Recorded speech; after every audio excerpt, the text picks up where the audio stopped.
को ले चलते वज़ीर आज़म की परीक्षा पर चर्चा में। उम्मीद है परीक्षा की तैयारी अच्छी चल रही होगी। ये परीक्षा पे चर्चा का पहला वर्चुअल एडिशन है। अब जानते हैं हम पिछले 1 साल से कोरोना के बीच जी रहे हैं और उसके कारण हर किसी को नया नया इनोवेशन करना पड़ रहा है।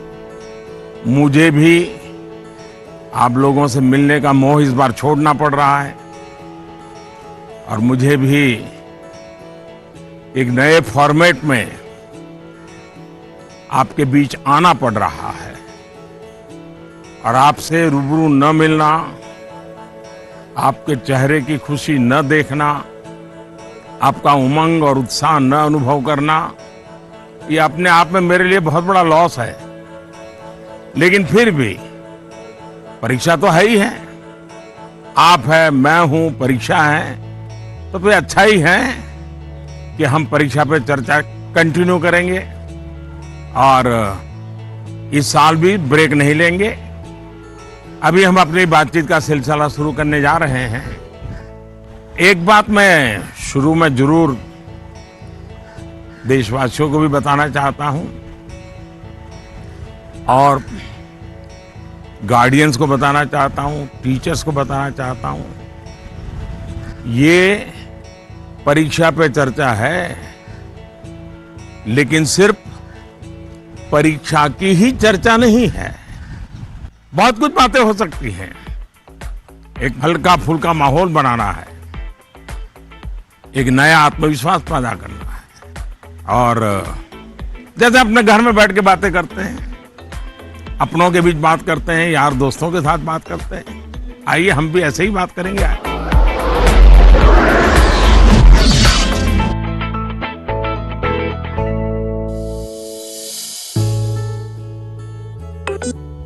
नमस्कार ऑनरेबल पीएम सर। नमस्कार। मेरा नाम एन पल्लवी है। मैं 9वीं कक्षा पढ़ रही हूँ। सर, हम अक्सर ऐसा महसूस करते हैं कि पूरा साल पढ़ाई ठीक चल रही होती है, लेकिन जैसे ही परीक्षा निकट आती है बहुत ही तनावपूर्ण स्थिति हो जाती है। कृपया इसके लिए कोई उपाय बताइए सर। बहुत धन्यवाद सर। धन्यवाद पल्लवी। मुझे बताया गया है कि इसी तरह का और भी एक सवाल है। सादर अभिनंदन आदरणीय प्रधानमंत्री जी। मेरा नाम अर्पण पांडे है।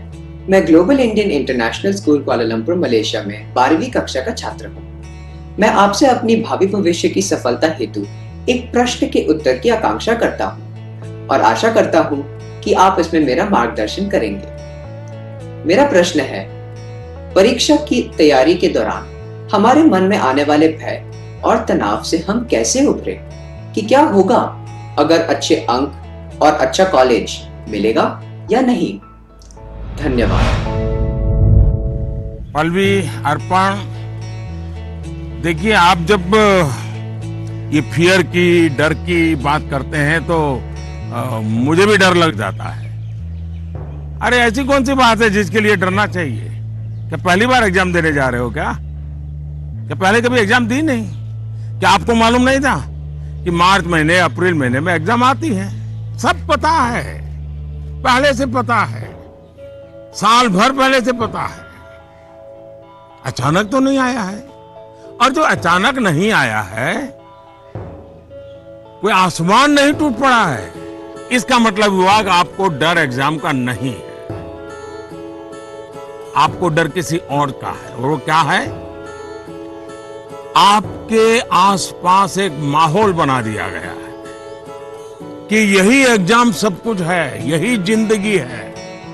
और इसके लिए पूरा सामाजिक वातावरण, कभी कभी स्कूल का वातावरण भी, कभी कभी माँ बाप भी, कभी अपने रिश्तेदार भी एक ऐसा माहौल बना देते हैं, ऐसी चर्चा करते हैं कि जैसे कोई बहुत बड़ी घटना से आपको गुजरना है, बहुत बड़े संकट से गुजरना है। मैं उन सब से कहना चाहूंगा, खास करके मैं पेरेंट्स से कहना चाहता हूं, आपने क्या करके रख दिया है? मैं समझता हूं कि ये सबसे बड़ी गलती है। हम आवश्यकता से अधिक ओवर कॉन्शियस हो जाते हैं, हम थोड़े ज्यादा ही सोचने लग जाते हैं, और इसलिए मैं समझता हूं कि जिंदगी में ये कोई आखिरी मुकाम नहीं है। ये जिंदगी बहुत लंबी है, बहुत पड़ाव आते हैं, एक छोटा सा पड़ाव है। हमें दबाव नहीं बनाना चाहिए, चाहे टीचर हो, स्टूडेंट हो, परिवारजन हो, यार दोस्त हो। अगर बाहर का दबाव कम हो गया, खत्म हो गया, तो एग्जाम का दबाव कभी महसूस नहीं होगा। कॉन्फिडेंस फलेगा, फूलेगा, प्रेशर रिलीज हो जाएगा, डिक्रीज हो जाएगा, और बच्चों को घर में सहज तनाव मुक्त जीना चाहिए। छोटी मोटी हल्की फुल्की बातें जो रोज करते थे वैसी करनी चाहिए। देखिए दोस्तों, पहले क्या होता था, पहले माँ बाप बच्चों के साथ ज्यादा इन्वॉल्व रहते थे और सहज भी रहते थे और कई विषयों पर इन्वॉल्व रहते थे। आज जो भी इन्वॉल्व रहते हैं वो ज्यादातर कैरियर, एग्जाम, पढ़ाई, किताब, सिलेबस, मैं उसको सिर्फ इन्वॉल्वमेंट नहीं मानता हूं, और इससे इन्हें अपने बच्चों के असली सामर्थ्य का पता नहीं होता है। अगर माँ बाप ज्यादा इन्वॉल्व है तो बच्चों की रुचि, प्रकृति, प्रवृत्ति, इस सबको अच्छी तरह समझते हैं और जो कमियां हैं उन कमियों को समझ करके उसको भरने की कोशिश करते हैं, और उसके कारण बालक का कॉन्फिडेंस लेवल बढ़ता है। उसकी स्ट्रेंथ माँ बाप को पता है, उसकी वीकनेसेस माँ बाप को पता है, और उसके कारण माँ बाप समझते हैं कि ऐसे समय वीकनेसेस को बाजू में करो, स्ट्रेंथ को जितना बल दे सकते हो दो। लेकिन आज कुछ माँ बाप इतने व्यस्त हैं कि उन्हें बच्चों के साथ रियल सेंस में इन्वॉल्व होने का समय ही नहीं मिलता। इसका परिणाम क्या होता है, आज बच्चे के सामर्थ्य का पता लगाने के लिए पेरेंट्स को एग्जाम के रिजल्ट का शीट देखना पड़ता है, और इसलिए बच्चों का आकलन भी बच्चों के रिजल्ट तक ही सीमित हो गया है। मार्क्स के परे भी बच्चे में कई ऐसी चीजें होती हैं जिन्हें पेरेंट्स मार्क ही नहीं कर पाते हैं। साथियों, हमारे यहाँ एग्जाम के लिए एक शब्द है कसौटी, मतलब खुद को कसना है। ऐसा नहीं है एग्जाम आखिरी मौका है, बल्कि एग्जाम तो एक प्रकार से एक लंबी जिंदगी जीने के लिए अपने आप को कसने का उत्तम अवसर है, एक अपॉर्चुनिटी है। समस्या तब होती है जब हम एग्जाम को ही जैसे जीवन के सपनों का अंत मान लेते हैं, जीवन मरण का प्रश्न बना देते हैं। दरअसल एग्जाम जीवन को गढ़ने का एक अवसर है, एक अपॉर्चुनिटी है, एक मौका है। उसे उसी रूप में लेना चाहिए। एक्चुअली हमें अपने आप को कसौटी पर कसने के मौके खोजते ही रहना चाहिए, ताकि हम और बेहतर कर सकें। हमें भागना नहीं चाहिए। आइए दोस्तों, अगले सवाल की तरफ बढ़ते हैं। माननीय प्रधानमंत्री जी नमस्कार, मेरा नाम पुण्य सुन्या है। मैं कक्षा 11वीं की छात्र हूँ। मेरे विद्यालय का नाम विवेकानंद केंद्र विद्यालय निर्जुली, डिस्ट्रिक्ट पापुमपारे, स्टेट अरुणाचल प्रदेश है। माननीय प्रधानमंत्री जी, कुछ सब्जेक्ट्स और कुछ चैप्टर्स है जिनको लेकर मैं सहज नहीं हूँ, उनसे पीछा छुड़ाने में लगी रहती हूँ। मैं चाहे कितनी भी कोशिश क्यों ना करूँ, मैं उन्हें पढ़ नहीं पाती हूँ। शायद ये इसलिए होता है क्योंकि मुझे उनसे डर लगता है। सर, इस स्थिति को कैसे दूर किया जा सकता है? धन्यवाद सर। चलिए, आंध्र से हम मलेशिया से अब अरुणाचल पहुंच गए और मुझे बताया गया है कि इसी प्रकार का कोई और एक सवाल भी है। माननीय प्रधानमंत्री जी नमस्कार, मेरा नाम विनीता गर्ग है और मैं SRDAV पब्लिक स्कूल में 25 वर्ष से कार्यरत हूँ। मेरा प्रश्न है, कुछ सब्जेक्ट्स ऐसे हैं जिसमें कई स्टूडेंट्स को डर का सामना करना पड़ता है, इस वजह से वह इनसे बचते हैं। इसके बारे में इतिहास या गणित जैसे विषयों के शिक्षक अच्छी तरह से समझ सकते हैं। टीचर के तौर पर इस स्थिति को और बेहतर बनाने के लिए हम क्या कर सकते हैं? ये कुछ अलग प्रकार का ही विषय मेरे सामने आया। मैं कोशिश करूंगा कि स्टूडेंट्स के मन को छू सकूं और टीचर्स की बात पर गौर के साथ कुछ समाधान बता सकूं। आप दोनों ने किसी खास सब्जेक्ट या चैप्टर से डर की बात नहीं है। आप लोग अकेले नहीं हैं जिनको इस स्थिति का सामना करना पड़ता हो। हकीकत तो यह है कि दुनिया में एक भी इंसान ऐसा नहीं मिलेगा जिसके ऊपर यह बात लागू न होती हो। मान लीजिए आपके पास बहुत ही बढ़िया 5-6 शर्ट है, लेकिन आपने देखा होगा 1 या 2 शर्ट आपको इतने पसंद आते होंगे, बार बार पहनते हैं। इसका मतलब ये नहीं कि बाकी सब बेकार हैं, फिटिंग ठीक नहीं है, ऐसा नहीं है। उन 2 इतने अच्छे लगते हैं कि आप उसको बार बार पहनते हैं। कई बार तो माँ बाप भी इन चीजों के लिए गुस्सा करते हैं कि कितनी बार इसको पहनोगे, अभी 2 दिन पहले तो पहना था। पसंद नापसंद मनुष्य का स्वभाव है और कभी कभी पसंद के साथ लगाव भी हो जाता है। और इसमें डर की, दुविधा की क्या बात है कि हमने डरना चाहिए? दरअसल होता क्या है, जब आपको कुछ चीजें ज्यादा अच्छी लगने लगती हैं तो उनके साथ आप बहुत कंफर्ट हो जाते हैं, बहुत कंफर्टेबल लगता है, सहज हो जाते हैं। लेकिन जिन चीजों के साथ आप सहज नहीं होते,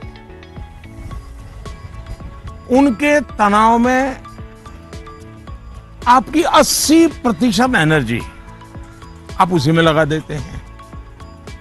और इसलिए स्टूडेंट से मैं यही कहूंगा कि आपको अपनी एनर्जी को इक्वली डिस्ट्रीब्यूट करना चाहिए। सभी विषयों में बराबर बराबर। आपके पास पढ़ाई के लिए 2 घंटे हैं तो उन घंटों में हर सब्जेक्ट को समान भाव से पढ़िए। अपने समय को इक्वल डिस्ट्रीब्यूट करिए। साथियों, आपने देखा होगा टीचर्स, माता पिता हमें सिखाते हैं कि जो सरल है वो पहले करें। ये आम तौर पर ये कहा जाता है और एग्जाम में तो खास तौर पर बार बार कहा जाता है कि जो सरल उसको पहले करो भाई, जब टाइम बचेगा तब वो कठिन है उसको हाथ लगाना। लेकिन पढ़ाई को लेकर मैं समझता हूं ये सलाह आवश्यक नहीं है और उपयोगी भी नहीं है। मैं जरा इस चीज को अलग नजरिए से देखता हूं। मैं कहता हूं जबकि पढ़ाई की बात हो तो कठिन जो है उसको पहले लीजिए। आपका माइंड फ्रेश है, आप खुद फ्रेश हैं, उसको अटेंड करने का प्रयास कीजिए। जब कठिन को अटेंड करेंगे तो सरल तो और भी आसान हो जाएगा। मैं अपना अनुभव बताता हूं। जब मैं मुख्यमंत्री था, तो प्रधानमंत्री बना, तो मुझे भी बहुत कुछ पढ़ना पड़ता है, बहुत कुछ सीखना पड़ता है, बहुतों से सीखना पड़ता है, चीजों को समझना पड़ता है। तो मैं क्या करता था, जो मुश्किल बातें होती है, जिसके निर्णय थोड़े गंभीर होते हैं, मैं मेरे सुबह जो शुरू करता हूं तो कठिन चीजों से शुरू करना पसंद करता हूं। मुश्किल से मुश्किल चीजें मेरे अफसर मेरे सामने लेकर के आते हैं, क्योंकि उनको मालूम है कि वो मेरा एक अलग मूड होता है, मैं चीजों को बिल्कुल तेजी से समझ लेता हूँ, निर्णय करने की दिशा में आगे बढ़ता हूँ। मैंने अपना एक नियम बनाया है, कोशिश की है। और जो सरल चीजें हैं, दिन भर की थकान के बाद रात देर हो जाती है, तो चलो भाई अब उनको मैं ज्यादा दिमाग खपाने की जरूरत नहीं हो, कोई गलती होने का कारण नहीं है, तो उन चीजों को मैं तो देर रात तक खींच लेता हूँ। लेकिन सुबह जब उठता हूँ तो फिर कठिन से ही मुकाबला करने के लिए निकल पड़ता हूँ। दोस्तों, एक और बात हमें अपने आप से सीखनी चाहिए।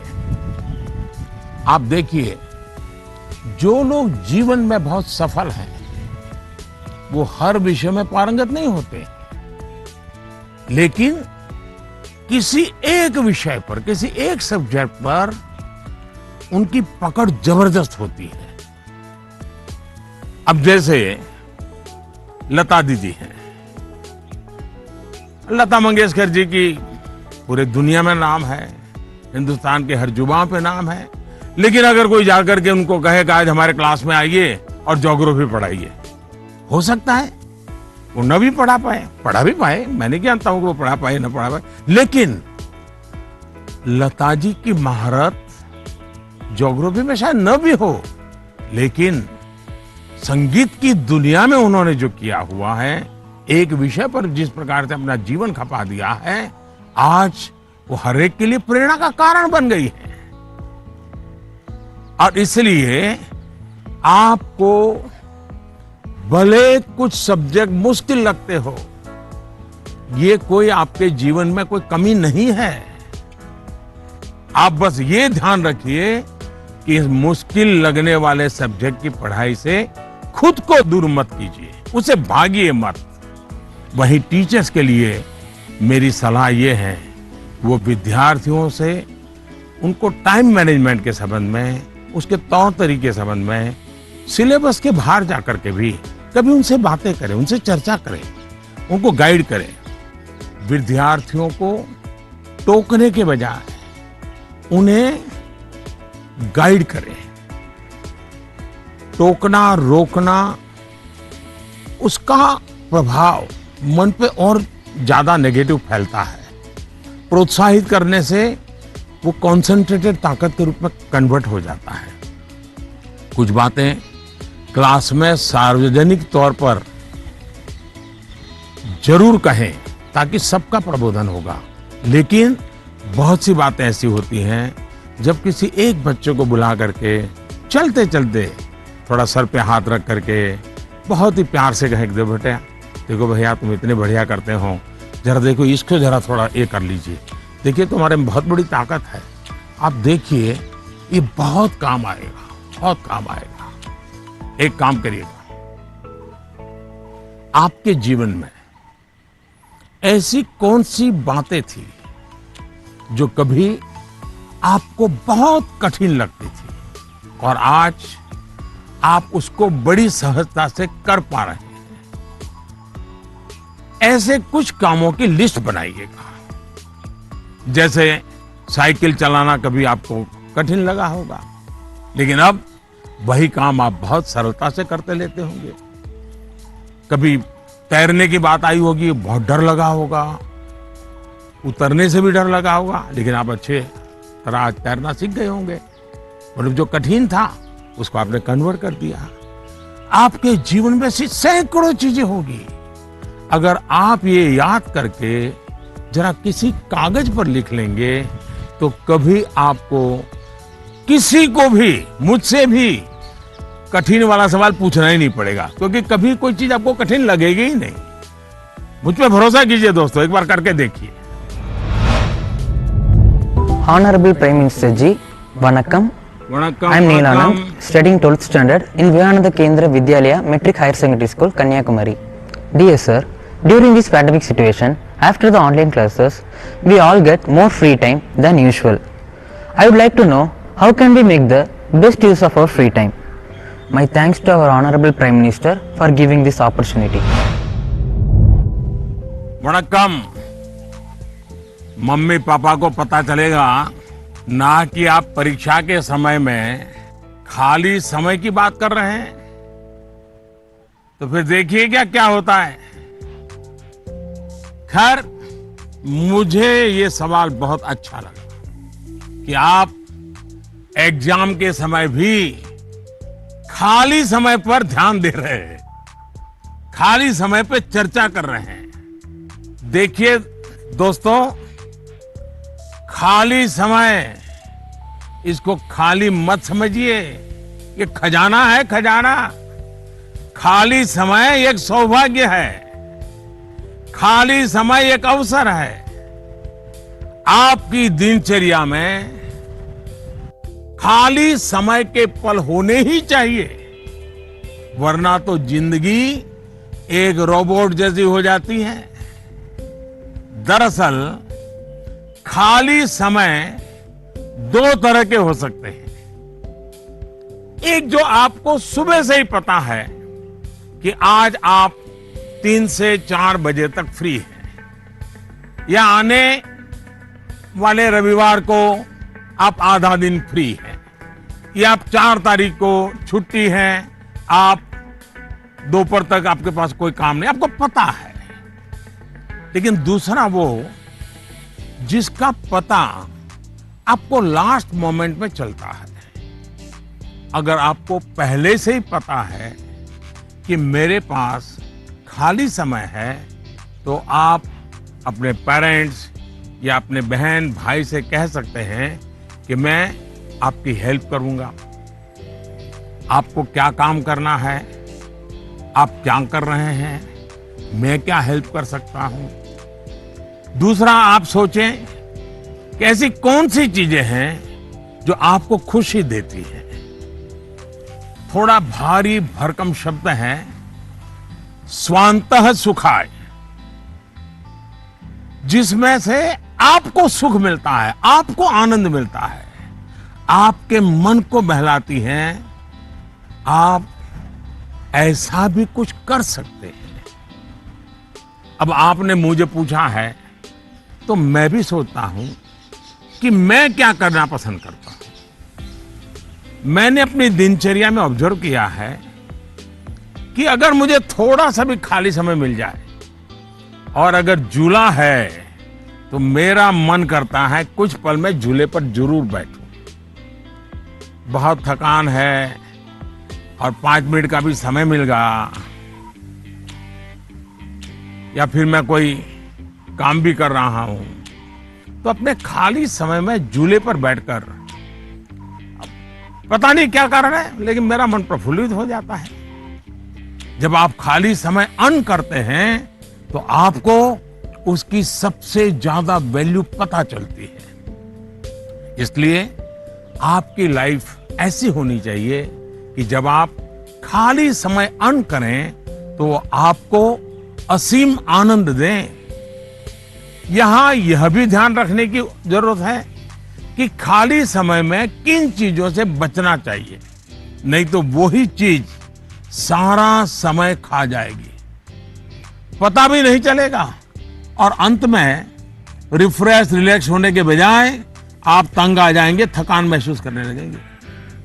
एक और मुझे लगता है कि खाली समय में हमें अपनी क्यूरियोसिटी,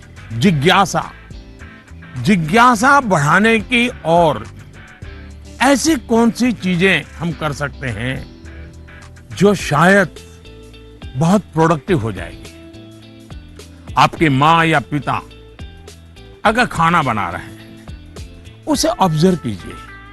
नई नई चीजों में अंदर जाने का, कुछ नया जानने का, इसका इम्पैक्ट सीधा सीधा दिखाई नहीं देता है, पर जीवन में इसका बहुत बड़ा गहरा प्रभाव होता है।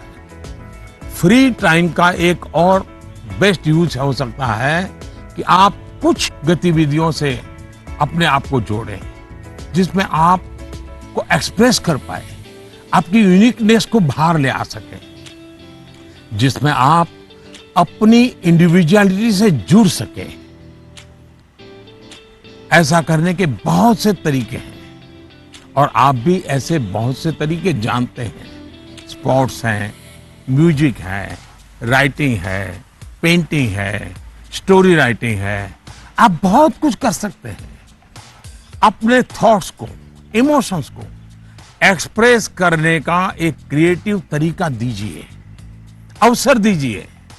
नॉलेज का दायरा कई बार वहीं तक सीमित होता है जो आपको उपलब्ध है, जो आपके आसपास है, लेकिन क्रिएटिविटी का दायरा नॉलेज से भी बहुत दूर तक आपको ले जाता है। तो विजुअल मेरे पास नहीं है, लेकिन मुझे वो सवाल अच्छा लगा, इसलिए मुझे लगता है कि मैं जरूर आपसे शेयर करूं। पटना से सवाल है, प्रवीण कुमार ने पूछा है, सर आज माँ बाप के लिए बच्चे बड़े करना थोड़ा मुश्किल हो गया है। कारण है आज का जमाना और आज के बच्चे। ऐसे में हम कैसे ये सुनिश्चित करें कि हमारे बच्चों का व्यवहार, आदतें और चरित्र अच्छा हो। प्रवीण कुमार एक जागरूक पिता के रूप में शायद मुझे पूछ रहे हैं। बड़ा कठिन सवाल है मेरे लिए। मैं कहूंगा कि पहले तो आप स्वयं चिंतन करें, आत्मचिंतन करें। क्या ऐसा तो नहीं है कि जीवन जीने का जो तरीका आपने चुना है, आप चाहते हैं वैसे ही जिंदगी आपके बच्चे भी जिए, और थोड़ा सा भी उनमें बदलाव आता है तो आपको लगता है कि पतन हो रहा है, वैल्यूज का ह्रास हो रहा है। मुझे बराबर याद है, एक बार मैं स्टार्टअप से जुड़े हुए नौजवानों से मैंने एक समारोह किया, तो बंगाल की एक बेटी जिसने स्टार्टअप शुरू किया है अपनी पूरी कैरियर छोड़ करके, तो उसने अपना अनुभव बताया, वो मुझे हमेशा याद रहता है। उस बेटी ने कहा कि मैंने अपनी नौकरी छोड़ दी, कैरियर छोड़ दी और स्टार्टअप शुरू किया, और मेरी माँ को जब पता चला तो मेरी माँ ने तुरंत कहा सर्वनाश। यानी इतना माँ को झटका लगा, लेकिन बाद में वो बेटी स्टार्टअप में बहुत सफल रही थी।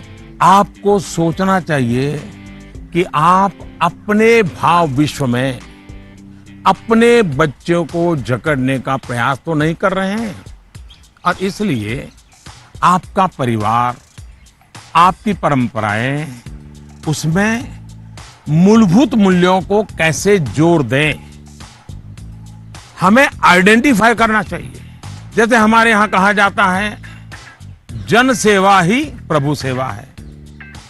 ये हमारे शास्त्रों में मूल्य के रूप में है, लेकिन आपके घर में पूजा पाठ तो बहुत होती है, दुनिया को दिखता है कि आप बहुत धार्मिक हैं, रिचुअल से भरा जीवन है, लेकिन आप जनसेवा में कहीं नजर नहीं आते हैं।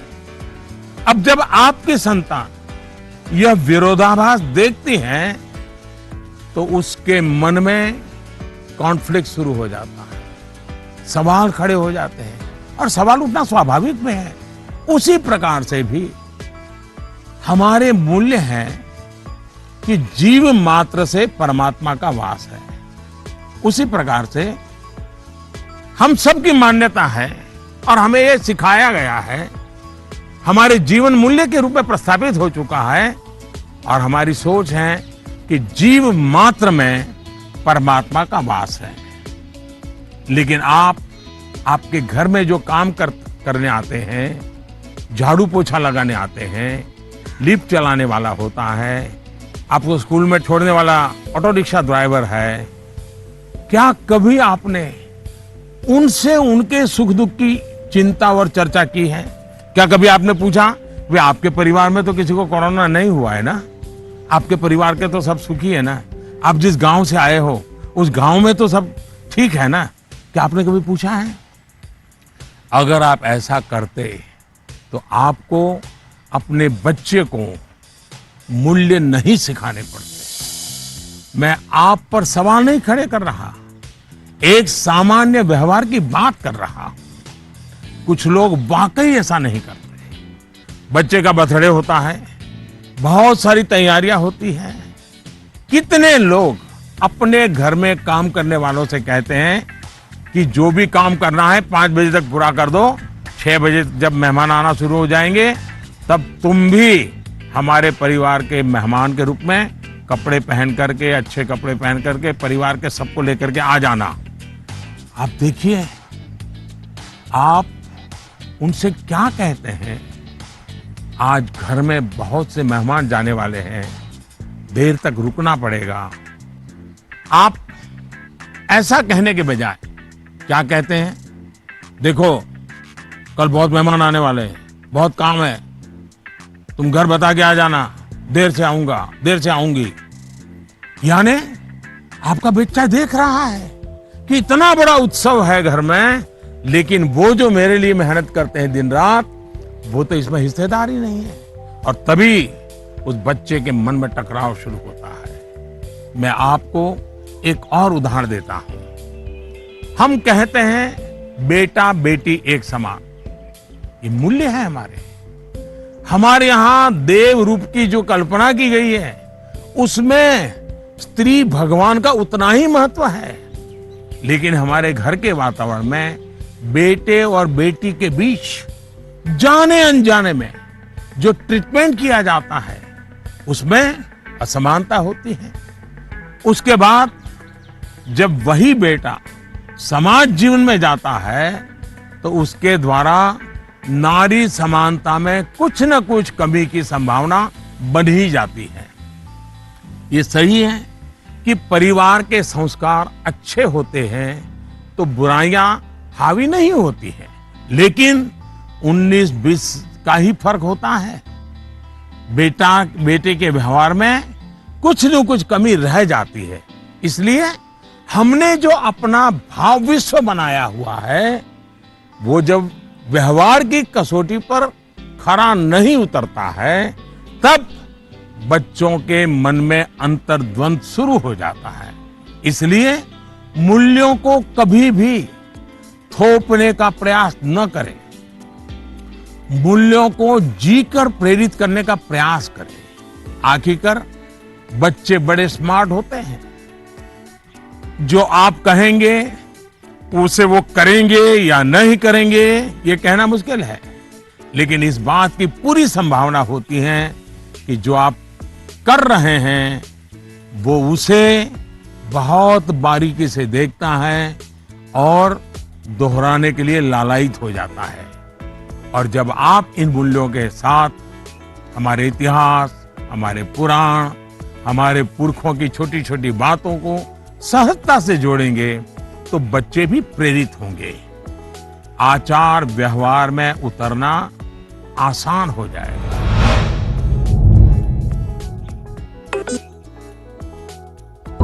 नमस्कार सर, मैं प्रतिभा गुप्ता, कुंदन विद्या मंदिर लुधियाना से। सर, मेरा आपसे सवाल ये है कि हमें हमेशा काम करवाने के लिए बच्चों के पीछे भागना पड़ता है, तो हम कैसे उन्हें सेल्फ मोटिवेटेड बना सकते हैं ताकि वे अपनी चीजें खुद करें? धन्यवाद।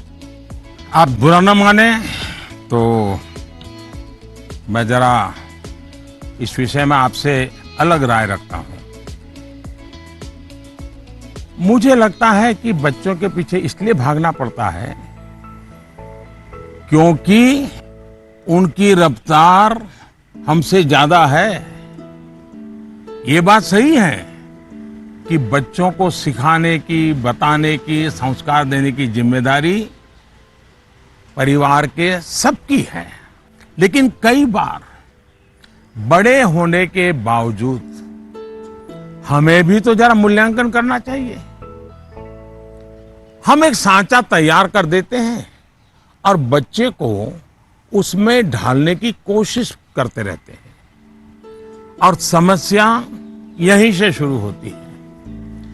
हम इसे सोशल स्टेटस का सिंबल बना देते हैं। अक्सर माता पिता अपने मन में कुछ लक्ष्य तैयार कर लेते हैं, कुछ पैरामीटर बना लेते हैं और कुछ सपने भी पाल लेते हैं।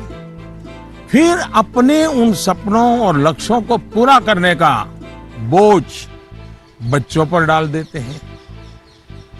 हम अपने लक्ष्यों के लिए बच्चों को जाने अनजाने में, माफ करना मुझे, मेरा शब्द कहीं कठोर लगेगा, जाने अनजाने में हम बच्चों को इंस्ट्रूमेंट मानने लगते हैं। और जब बच्चों को उस दिशा में खींचने में विफल हो जाते हैं तो ये कहने लगते हैं कि बच्चों में मोटिवेशन और इंस्पिरेशन की कमी है। किसी को भी मोटिवेट करने का पहला पार्ट है ट्रेनिंग, प्रॉपर ट्रेनिंग। एक बार बच्चे का मन ट्रेन हो जाएगा तब उसके बाद मोटिवेशन का समय शुरू होगा। ट्रेनिंग के कई माध्यम, कई तरीके हो सकते हैं। अच्छी किताब, अच्छी मूवीज, अच्छी कहानियां, अच्छी कविताएं, अच्छे मुहावरे या अच्छे अनुभव, ये सब एक प्रकार से ट्रेनिंग के ही टूल्स हैं। जैसे कि आप चाहते हैं आपका बच्चा सुबह उठ करके पढ़े, आप उसे कहते हैं, बोलते भी हैं, डांटते भी हैं, लेकिन आपको सफलता नहीं मिलती।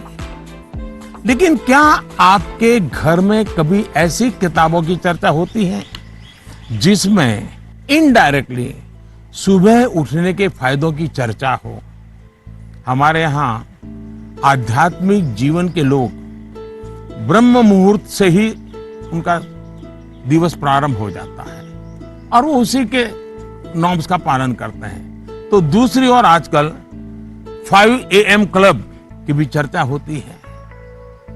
क्या आपने ऐसी किसी किताब की घर में चर्चा की है या कोई ऐसी मूवी या डॉक्यूमेंट्री देखी है जिसमें इस बारे में वैज्ञानिक तरीके से, तर्कबद्ध तरीके से, इमोशंस के साथ बातें बताई गई हो? ये एक बार करके देखिए। सुबह उठने के लिए बच्चे की ट्रेनिंग खुद ही हो जाएगी। एक बार मन ट्रेन हो गया, मन में बच्चा समझ गया कि सुबह उठने का क्या फायदा है, तो फिर वो खुद मोटिवेट होने लगेगा। यही तो एनवायरनमेंट क्रिएशन होता है जिसकी घर में सबसे ज्यादा जरूरत है। आप बच्चे के बचपन का वो समय याद करिए जब आप उसको गोद में लेते थे। मान लीजिए आपकी जेब में पेन है या आपने चश्मा पहना है, बच्चा उसे खींचता है, चश्मा उतारता है, तो आप क्या करते हैं? आप बच्चे को अगर चश्मा वापस लेने की कोशिश करते हैं तो वो रोता है, पेन वापस लेने की कोशिश करते हैं तो रोता है। तो समझदार माँ बाप क्या करते हैं? उसको एक बड़ा बॉल उसके सामने खड़ा कर देते हैं, लेकर के खड़े हो जाते हैं। बच्चा क्या करता है? चश्मे छोड़ देता है, पेन छोड़ता है, बड़ा बॉल खेलने के लिए ले लेता है, न रोता है। आसानी से आप सॉल्यूशन निकाल देते हैं। आप उसका माइंड डाइवर्ट करके उसे ज्यादा पसंद की दूसरी पॉजिटिविटी देकर उसे मोटिवेट करते थे। ये जो काम आपने पहले किया है जब बच्चा बिल्कुल छोटा था, वही काम आप अब भी कर सकते हैं। आपने सुना होगा, एक दीप से झले दूसरा। आपका बच्चा पर प्रकाशित नहीं होना चाहिए। आपका बच्चा स्वयं प्रकाशित होना चाहिए। बच्चों के अंदर जो प्रकाश आप देखना चाहते हैं, वो प्रकाश उनके भीतर से प्रकाशमान होना चाहिए और वो आपके जागरूक सक्रिय प्रयासों से संभव है। आप अपने एक्शंस में जो बदलाव दिखाएंगे वो बच्चे बहुत बारीकी से ऑब्जर्व करेंगे। यहां एक और बात की ओर मैं आपका ध्यान दिलाऊंगा। बच्चों को कभी भी भय पैदा करके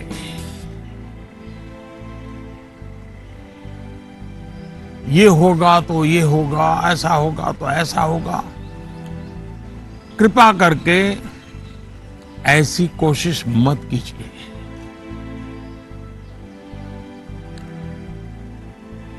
एक प्रकार से वो तरीका लगता तो बहुत आसान है, लेकिन इससे एक तरह से नेगेटिव मोटिवेशन की संभावनाएं बढ़ जाती है। जैसे ही आपने जो हवा खड़ा किया है वो खत्म हो जाता है, बच्चे का मोटिवेशन भी खत्म हो जाता है। और इसलिए पॉजिटिव मोटिवेशन साथ साथ बार बार पॉजिटिव रीइंफोर्समेंट पर बल देते रहना चाहिए। मोटिवेशन का जो मंत्र बच्चों के लिए है, एक प्रकार से वो हम सबके लिए भी है, मनुष्य मात्र के लिए है। Namaste Prime Minister sir, my name is Tanay and I am a student of Salmia Indian Model School, Kuwait. Sir, I have a question to ask you that how to prepare ourselves for the battle of life. Thank you sir. NaMo app पर मसूरी उत्तराखंड श्रीमान अशरफ खान ने लिखा है, sir हम सब जब अपने बड़े कजिन्स या दोस्तों से बात करते हैं तो वो कहते हैं कि अभी स्कूल में तो तुमने जीवन देखा ही कहाँ है, जीवन की असली कसौटी तो स्कूल से बाहर निकल करके होगी। मेरा सवाल यह है कि आज हम अपने आप को कल की चुनौतियों के लिए कैसे तैयार करें। तनय, आप तो कुवैत से मुझसे बात कर रहे हो, लेकिन तनय कभी किसी ने इस बात को मार्क किया है कि तुम्हारे जो आवाज है वो गॉड गिफ्टेड है? क्या कभी तुम्हारे माँ बाप ने, कभी आपके दोस्तों ने, कभी आपके टीचर्स ने कभी कहा है कि आपका ध्यान गया है? आज आपका सवाल सुनने के बाद, खैर रिकॉर्डेड है, लेकिन मैं पक्का मानता हूं कि आपको एक बहुत ही विशिष्ट प्रकार की आवाज परमात्मा ने दी है। कभी उस पर ध्यान दीजिए, ये आपकी बहुत बड़ी विरासत बन सकती है। खैर, मैं तनय की बातों की ओर चला गया, लेकिन जो सवाल आपने पूछे हैं, पहली बात तो ये कि जो लोग आपको ये कहते हैं उनके कहने का तरीका भले ऐसा होता है कि वो आपको सलाह दे रहे हैं, लेकिन मन के भीतर की सच्चाई को देखें तो वो अपने आप को हीरो बनाने की कोशिश कर रहा होता है, या फिर वो अपनी असफलताओं को इसलिए बड़ा बनाकर दिखाता है ताकि उसे एक एस्केप रूट मिल सके, और इसलिए वो दिखाता है कि उसके सामने बहुत बड़ी बड़ी चुनौतियां हैं। इस विषय में मेरा सीधा सीधा मंत्र है, एक कान से सुनिए और दूसरे कान से निकाल दीजिए। हाँ, ये सवाल बहुत स्वाभाविक है कि 10वीं या 12वीं के बाद क्या? ये हर बच्चे के मन में होता है, और न मैं इससे इनकार कर सकता हूं और न कोई और उससे इनकार कर सकता है। बहुतों के लिए ये सवाल चिंता और निराशा फैलाने वाला हो सकता है। दुर्भाग्य से आज के चकाचौंध भरे युग में सेलिब्रिटी के कल्चर के कारण और उसका प्रभाव होने के कारण स्टूडेंट लाइफ में एक धारणा बन गई है कि जो टीवी पर आता है, जिसकी अखबारों में चर्चा होती है, वैसा कुछ बनना है, वैसा कुछ करना है। ये बुरी बात नहीं है, लेकिन जीवन की सच्चाई से ये बहुत दूर है। ये जो प्रचार माध्यमों में 1000-2000 लोग हमारे सामने आते हैं, दुनिया इतनी छोटी नहीं है। इतनी बड़ी विश्व व्यवस्था, इतना लंबा मानव इतिहास, इतनी तेजी से हो रहे परिवर्तन बहुत सारे अवसर लेकर के आते हैं। जीवन की सच्चाई ये है कि जितने लोग हैं उतनी विभिन्नताएं हैं, जितने लोग हैं उतने अवसर भी है। हमें अपनी जिज्ञासा का दायरा बहुत बड़ा करने की आवश्यकता है, उसको विस्तार देने की आवश्यकता है। और इसलिए आवश्यक है कि 10वीं क्लास में, 12वीं क्लास में भी आप अपने आसपास के जीवन को ऑब्जर्व करना सीखिए। आपके आसपास इतने सारे प्रोफेशन है, नेचर ऑफ जॉब्स है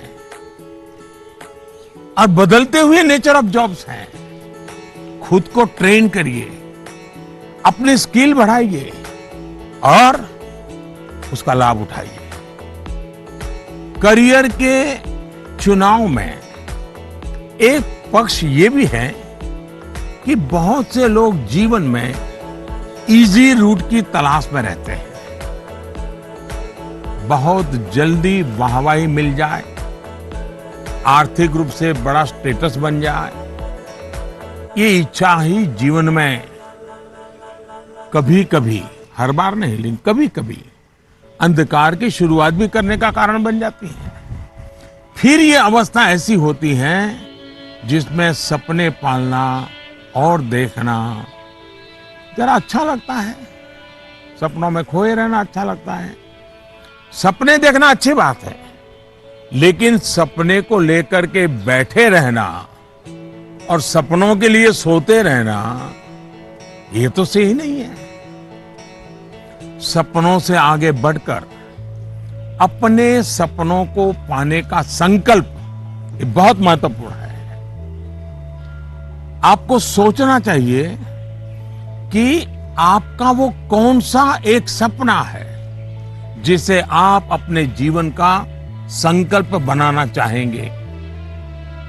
जैसे ही आप ये संकल्प ले लेंगे, आपको आगे का रास्ता भी उतना ही साफ दिखाई देने लगेगा। माननीय प्रधानमंत्री जी प्रणाम। माफ करिएगा, मेरा सवाल परीक्षा पे आधारित नहीं है, पर कृपया करके आप इस पे हंसिएगा नहीं। आजकल के बच्चे प्रॉपर खाना नहीं खाना चाहते, सारा टाइम चिप्स, चॉकलेट और जंक पे उनका ध्यान रहता है। आप कृपया करके हमें ये बताइए कि हमें इसके बारे में क्या करना चाहिए।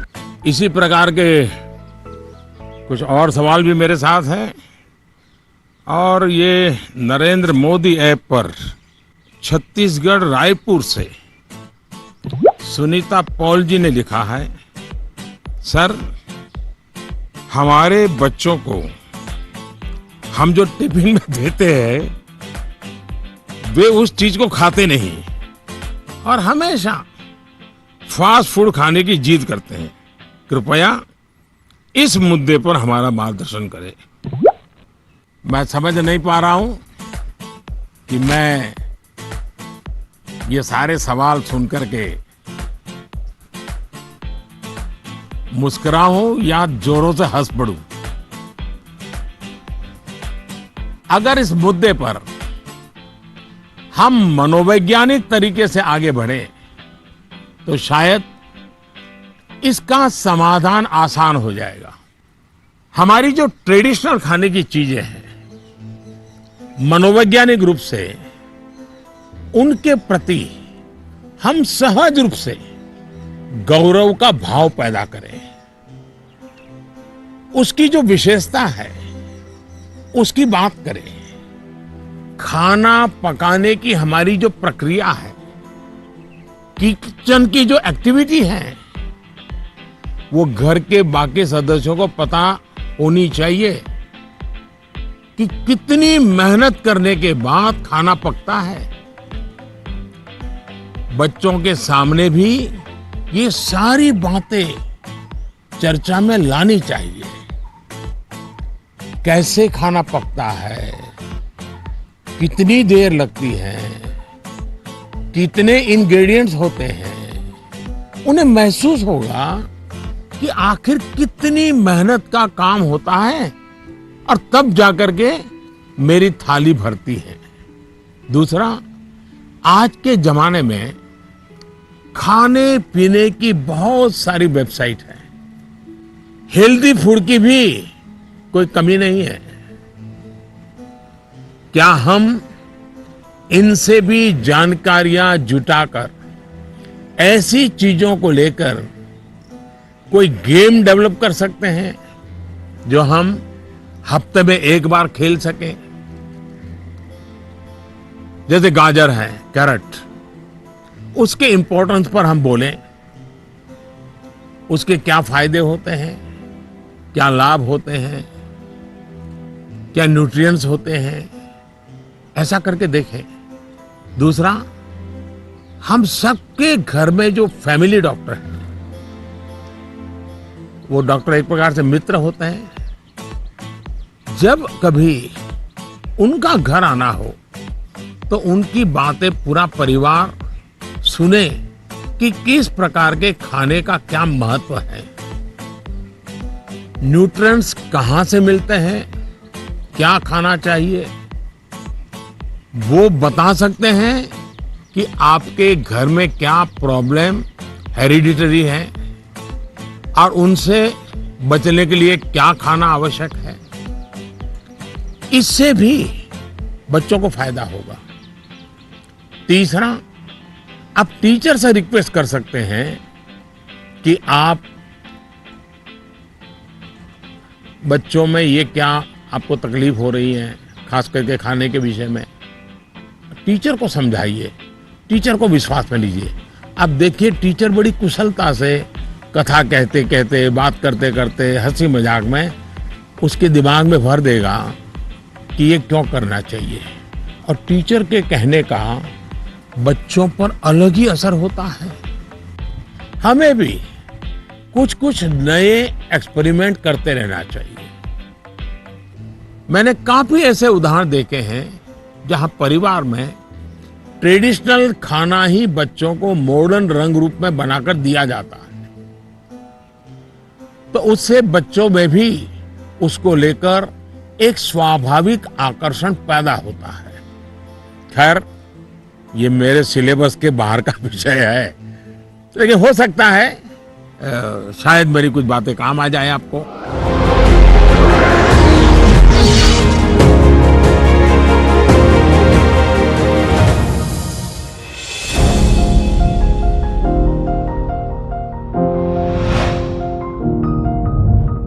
दिव्यांका, नमस्कार। दिव्यांका, क्या पढ़ती हो? जी सर, मैं कॉमर्स की छात्रा हूँ। और पुष्कर की ही रहने वाली हो? जी सर। तो पुष्कर की कोई पवित्र चीज का मुझे वर्णन करोगी? क्या है पुष्कर की विशेषता?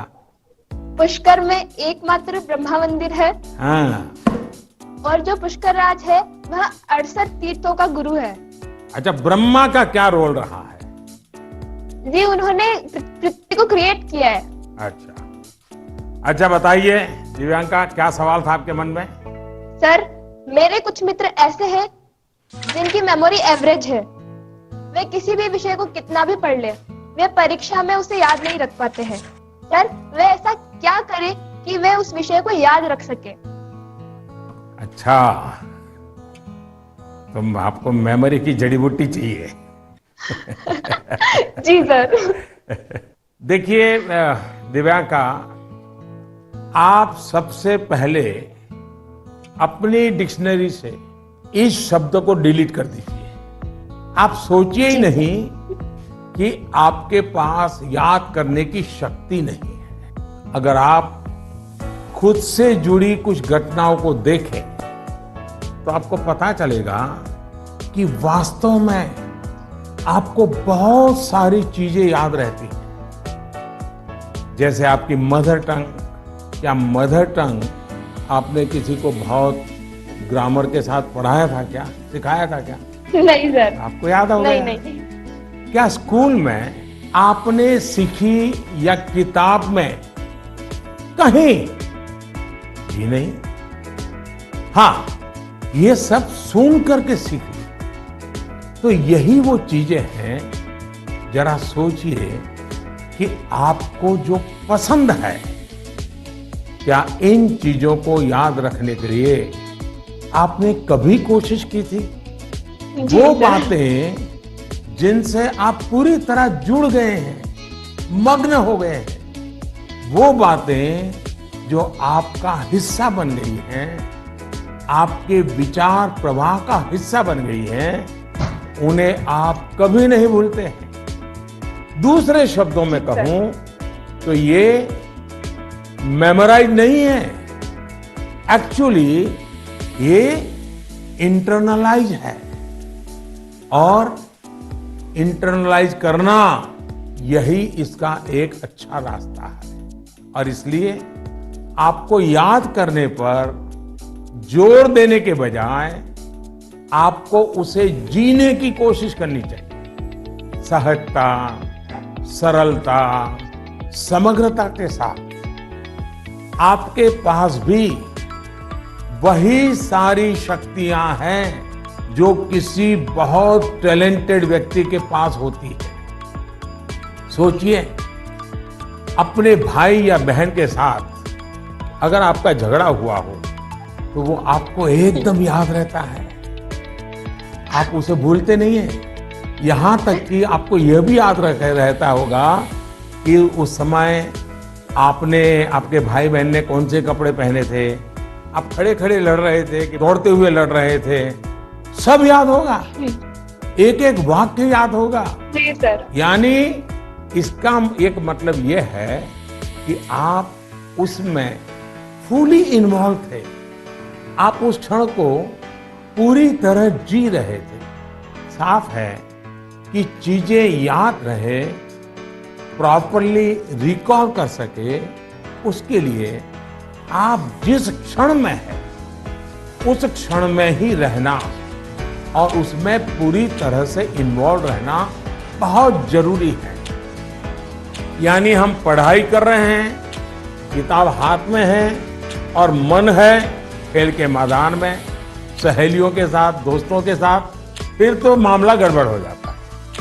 आगे जाकर आप में से कोई विद्यार्थी अगर साइकोलॉजी पढ़ेगा तो उसमें मेमोरी बाय एसोसिएशन का कंसेप्ट विस्तार से समझाया जाएगा। आप याद कीजिए कि स्कूलों में सुबह असेंबली में राष्ट्रगान होता है।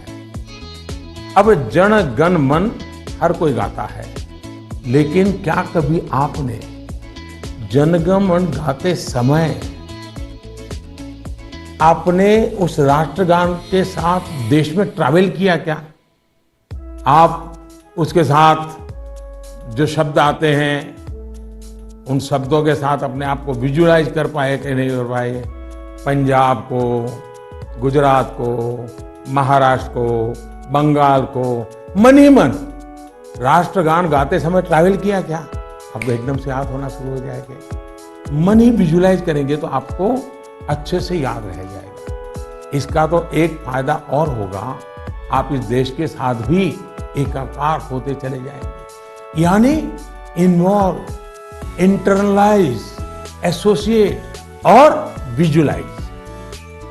मेमोरी को शार्प करने के लिए इस फॉर्मूले पर आप चल सकते हैं। मैं आपको एक और उदाहरण देता हूं। आपके पास नोटबुक्स होती हैं, अलग अलग विषयों की किताबें होती हैं। आप जब भी घर से निकले, ये तय करके निकले कि बैग में इतने नंबर पर इस विषय की नोटबुक होगी और इतने नंबर पर इस विषय की किताब होगी। चौथे नंबर पे हो सकती है, तीसरी पर हो सकती। और आपने अगर 3 नंबर पर हिस्ट्री की किताब रखी, 5 नंबर पर भूगोल की किताब रखी, तो जब भी आप हिस्ट्री की किताब निकालने जाएं तो बिल्कुल आंख बंद करके 3 नंबर की किताब निकालते हैं आप। देखिएगा आपका कॉन्फिडेंस लेवल कितना बढ़ जाएगा। चलिए, मुझे अच्छा लगा, आपसे बात करने का मौका मिला और मैं राजस्थान के लोगों को भी और पुष्कर की पवित्र धरती को भी आज यहाँ से नमन करता हूँ।